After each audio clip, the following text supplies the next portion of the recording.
I was patrolling the national park and was preparing to head back to base when a small lion cub suddenly bolted out onto the road directly in front of me.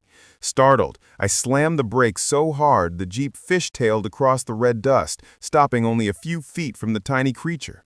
The cub simply stood there in the middle of the road, meowing helplessly, staring straight into my eyes with such despair that I knew instantly something was terribly wrong. I got out of the Jeep and tried shooing him away with my arms, but instead he hopped toward my feet, stood on his hind legs, placed his paws on my knees, and let out a heart-splitting howl. His huge amber eyes locked onto mine. Then he abruptly turned and sprinted into the tall grass, constantly glancing back to ensure I was following. I grabbed a backpack with water and rope and followed him into the acacia thicket under the scorching sun. We walked for about 2 minutes before the cub stopped near a spreading tree and ran toward a shallow depression in the ground, peering down and crying out again. I approached and froze. It was a poacher's pitfall trap, deeper than a man's height, its steep walls carved into the earth. At the bottom lay a lioness. She was barely conscious, her breaths shallow and labored. She attempted to lift her head and growl, but the sound came out weak and strained. Her eyes were dull with dehydration, her tongue cracked, her fur matted with dust. She had been trapped for more than a day. The cub paced along the rim of the pit, meowing desperately to his mother, who couldn't move. I grabbed the radio and pressed the call button.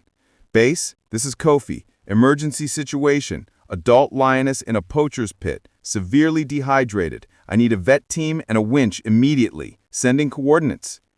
5 seconds later, dispatcher Omar answered, "Copy, Kofi. Kwesi and the team are on their way. ETA 30 to 40 minutes. I tied the rope to the trunk of an acacia tree, checked the knot, and began descending into the pit, bracing my boots against the earthen walls. Moments later, I reached the bottom beside the lioness, who watched me with blurry, unfocused eyes. I crouched a safe distance from her and slowly pulled out a bottle of water. Just as I began to crawl closer, I caught movement behind a mound of rocks, a trembling, high-pitched chitter echoing through the pit. A large colony of soldier ants, the aggressive red African variety, had begun spilling out from a nest hidden in the wall, disturbed by my descent. They marched in a dense wave, their mandibles snapping, heading straight toward the lioness. The exhausted animal didn't even notice the danger creeping toward her hind legs. I quickly sheathed my knife and instead grabbed a thick branch that had fallen into the trap. I moved to the side, circling the lioness until I was between her and the advancing swarm. The ants were fast, a living red carpet racing over the dirt, preparing to climb onto whatever warm body they reached first. I slammed the branch against the ground, sweeping it across the advancing line. When that only slowed them briefly, I grabbed handfuls of loose earth and flung it at the swarm, creating small barriers and trenches in the soil.